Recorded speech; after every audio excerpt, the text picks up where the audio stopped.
Baiklah, Assalamualaikum warahmatullahi wabarakatuh. Pada pertemuan Budaya Melayu Riau kali ini, kita akan membahas KD 3.2, yaitu Bahasa Melayu Riau, dengan materi pokok gemar menulis bahasa Melayu klasik.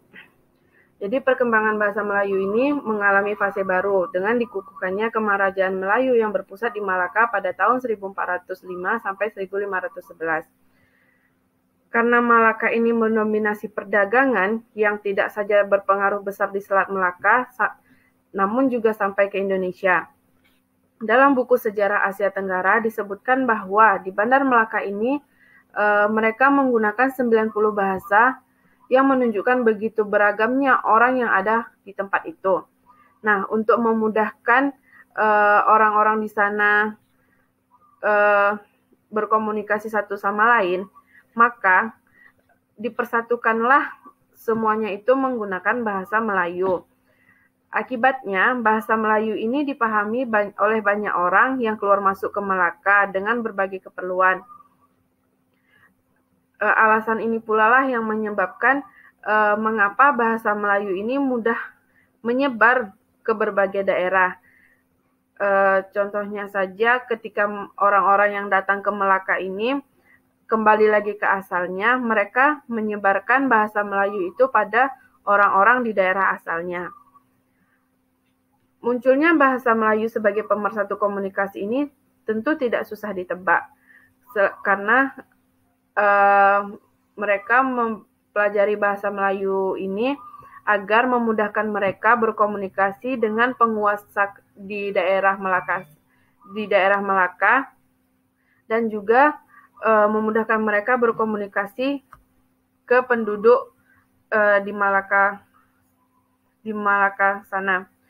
Bahasa Melayu ini juga mudah dicerna. Susunan kalimatnya sederhana dan menetap, kemudian tidak mengenal kasta-kasta. Alasan inilah yang membuat dikembangkannya dengan mudah sesuai dengan keperluan si pengguna bahasa itu sendiri. Kehancuran Malaka setelah direbut Portugis pada tahun 1511 tidak melemahkan semangat berbahasa. Malah pemakaian bahasa Melayu makin meluas beriringan dengan semakin meningkatnya aktivitas bangsa Eropa di kawasan Selat Malaka. Selanjutnya, kejatuhan Malaka sekaligus menjadi pintu masuk bagi bangsa asing ke Nusantara yang meliputi Indonesia, Malaysia, Singapura, dan Brunei.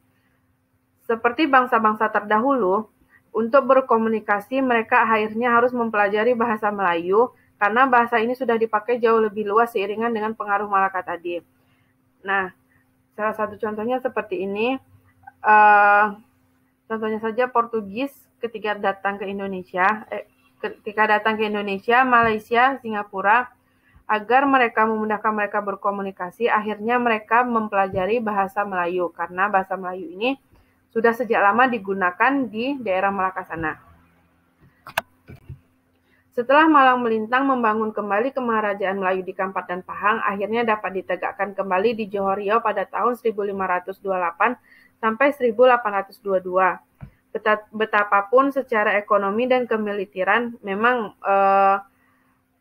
Malaka lebih kokoh dibandingkan Johor dan Riau. Tetapi bahasa Melayu dapat ditingkatkan dengan berbagai penyempurnaan, baik disengaja maupun tidak, sehingga mengantarkan bahasa Melayu memasuki pada fase modern yang akan diuraikan pada bagian bawah. Bagian penting dalam menyuburkan bahasa Melayu pada fase ini ialah munculnya Kerajaan Aceh di Sumatera yang mereka mengakui dirinya sebagai negara Islam pada tahun 1496 sampai 1903. Bahasa Melayu yang sejak pada masa kuno sudah menyerap bahasa Arab dan semakin tumbuh setelah Islam menjadi agama kesultanan. Tidak lagi hanya dianut oleh masyarakat, dengan sendirinya terpilih sebagai bahasa utama. Apalagi setelah kejatuhan Malaka ke tangan Portugis, para cerdik pandai Malaka banyak yang dibawa ke Aceh untuk membantu pembangunan di Aceh sana. Seperti halnya memperkatakan bukti bangsa Melayu kuno di atas, keberadaan bahasa Melayu klasik juga harus dapat diperhatikan melalui bukti-bukti tertulis. Hal ini tidak sulit bagi masa Melayu karena pada kemerajaan Melayu di Malaka, Johor Bahru, dan Aceh, masyarakat Melayu terkesan sebagai masyarakat yang sudah gemar menulis. Hal inilah yang membedakan perkembangan bahasa Melayu kuno dengan bahasa Melayu klasik, terlepas dari apapun faktor penyebabnya.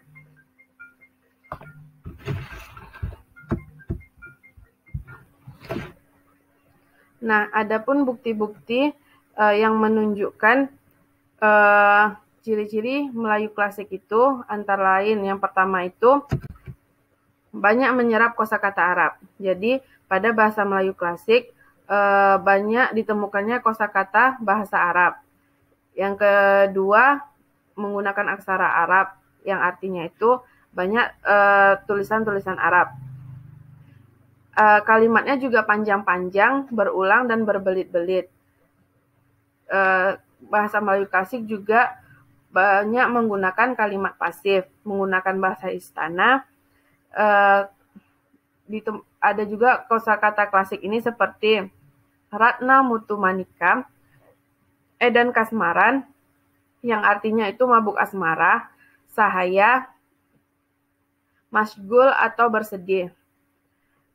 Yang selanjutnya juga ciri-cirinya itu banyak menggunakan pangkal kalimat seperti sebermula, alkisah, hatta, dan adapun. Yang terakhir ciri-ciri bahasa Melayu klasik itu banyak menggunakan kalimat songsang dan banyak menggunakan partikel pun dan lah. Di modul dapat dilihat salah satu contoh karya termasuk ke dalam kelompok bahasa Melayu klasik itu ada Hikayat Hang Tuah. Nah, Ananda semua dapat melihatnya di modul. Saya bacakan sedikit saja kutipannya yang berbunyi itu, maka Hang Tuah, Hang Jebat, Hang Kasturi, Hang Lekir, Hang Lekyu pun diajarnya oleh Arya Putra bagai-bagai ilmu isyarat, hulu balang dan firasat dan ilmu prajurit. Nah, itu sedikit kutipan dari Hikayat Hang Tuah. Nah, sekian materi pada pertemuan kali ini. Kita bertemu lagi di video selanjutnya. Saya akhiri dengan Assalamualaikum warahmatullahi wabarakatuh.